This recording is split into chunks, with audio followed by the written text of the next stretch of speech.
Председателот на ДПА и носител на листата за пратеници од оваа партија во 6-та изборна единица, Мендух Тачи, побара поддршка за платформата на ДПА, со која според него станала платформа на албанците.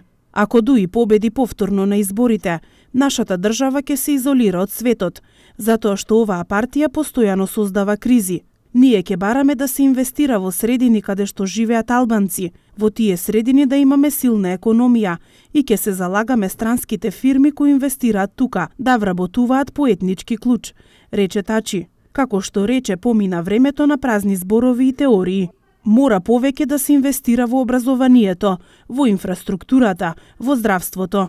Затоа мора да се организирате и да гласате за ДПА, за да можеме да ја реализираме нашата платформа. Не губете време, работата е дојдена дотаму, што во секој момент од ЕУ и САД можат да речат или нова структура да дојде на власт, или за вас нема интеграција во евроатланските структури, изјави Тачи. Пред присутните на митингот на ДПА во Желино зборуваше и партискиот потпредседател и кандидат за пратеник Бардил Даути.